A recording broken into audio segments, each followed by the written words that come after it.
Crouse. Yeah, it's honestly, I can truthfully say it's just an honor to be here. I've said before, it's like you're carrying on this wonderful tradition. It's something that people have known for their whole lives, really. I mean, if you're under 60 years old, you've known this guy forever, and Pooh and Tigger and the whole gang. And the trick is honestly, as an actor, as a voice guy, you want to first get the sound of the character, so right off the bat you're familiar because the characters go on, and you want to maintain that, and season it with a little update here and there, and bring it into the present day, while still honoring the traditions of the past and everything that you've always loved about these guys. And knock on wood, here we are. Yeah. Did you record separately, which is kind of the typical way of doing this, where all the vocal tracks are done separately? Was that the case here? Absolutely, yes. I do Winnie the Pooh and Tigger too, and I record myself separately. I hardly ever interrupt myself, although we are schizophrenic, so I could. But the trick is just the way I do it. I just kind of do it organically. I used to go back and forth. And because we've been doing it I've been Pooh and Tigger on and off for, since '87. Pooh straight away since then, but at one point the great Paul Winchell was still with us, God bless him, and he occasionally unretired, so to speak, and but I would go back and forth, just kind of talking to myself like I do anyway, but I was doing it professionally with Pooh and Tigger. So, but the way, a lot of times people think, and I think this is from pop culture, when you see a movie where Robin Williams or someone is looping to a screen, they tend to think that, it's been all drawn and they just go in and put the voices in later. And actually it's 100% the opposite. And if you think about it, you can't really draw comedic timing out of thin air, but once you hear it, once you go, splat, how long and how, how wide to get that mouth open so that the uvula is flapping and the animation properly. And so, it is done that way. In fact, I've even done harmonies with people where I've sung and they weren't there. Wow. I always find it just odd, like such an odd thing to, be telling jokes or to have a dramatic scene where you are performing to a microphone. Yes, absolutely right. Well, that's why I think, voice actors would probably do well with green screen or blue screen because they're used to it. I'm used to, either crying my guts out or just laughing uncontrollably all by myself, which is probably a bad sign, but... You might want to talk to someone about that. That's right. I know. Well, that's why you're here. That's exactly. This film, I think, does such a beautiful job of marrying the traditional things that we want, the gentle humor and all that, with a more modern kind of feel for an audience today.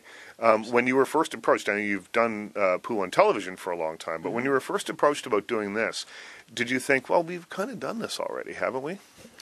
Actually, no. I was very excited. Because I guess I'm kind of an old-fashioned guy anyway. Right. I really am an old traditionalist. And, I was thinking, I don't think we need to go hip-hop, 100-acre wood. I think we're good. We're fine.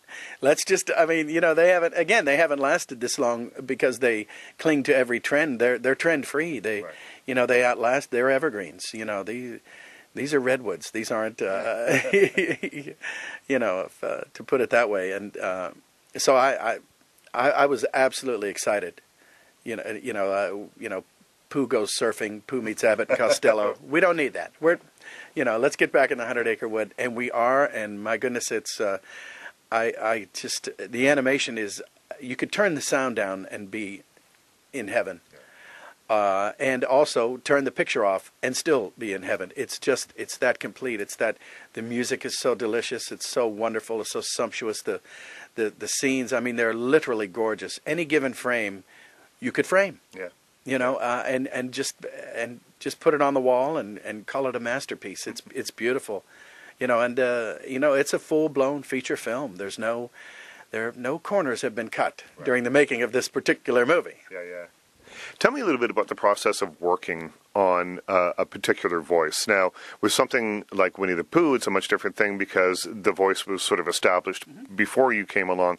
But when you're creating a new character, tell me the process that goes into it. Well, for me, it's you always want to get with the writers, the producer, director. They've got their vision of the character. Like Princess and the Frog, I guess Ray would be a good example.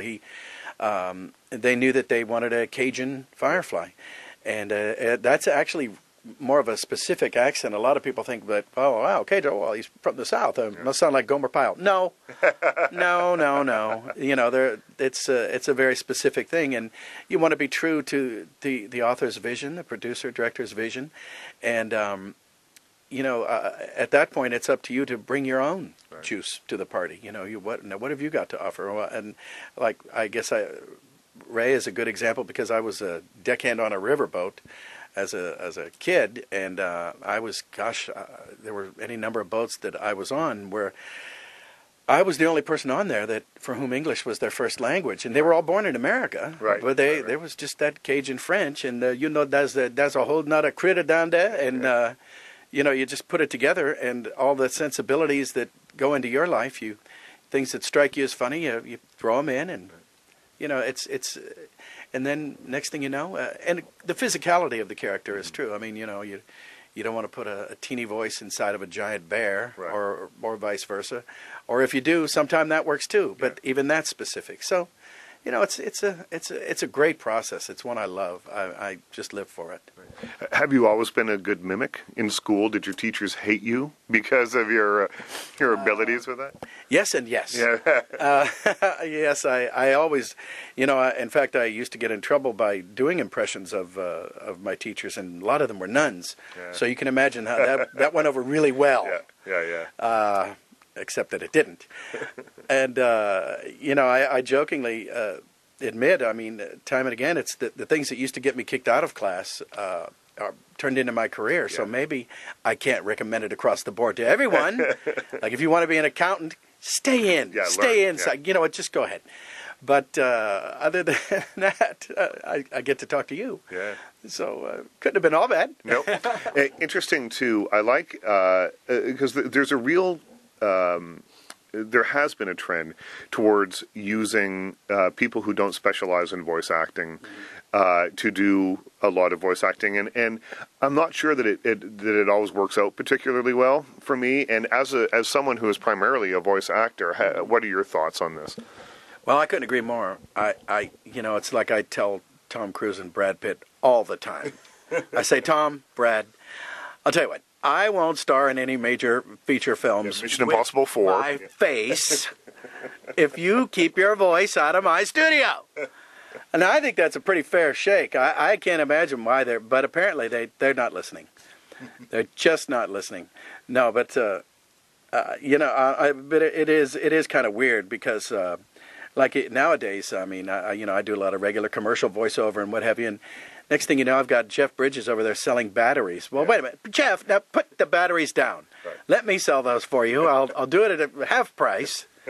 Sell just as many batteries. So the business has changed. There was a line in Tootsie where Dustin Hoffman's character was calling, and this is only, 25 years ago, something like that. He said, well, call my agent. Tell him I'll do anything. I'll even do voiceover. That's right. Might as well have been, I'll even, clean the toilets. Yeah. Well, my thought is, you know what? I'll clean these toilets. Right. You guys just back off. Go away. Martin Sheen, what kid has been sitting around going, I'd really love to go and see that movie, but if only Martin Sheen did the voice of the leprechaun, then I could. No. Doesn't work that way. Well, the voice work here is beautiful, and I was really taken with it. It sounds, to me, really intimate, and I guess maybe...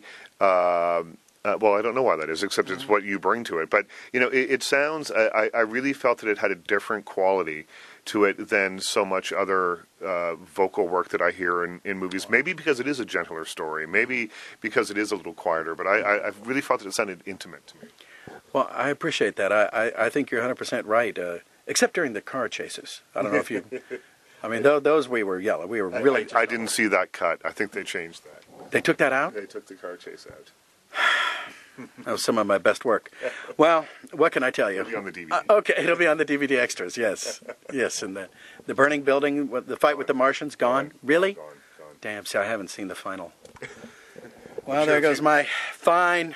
If you ask nicely, I'm sure they'll show you. Okay, Thanks it's a deal. so much. Thank you.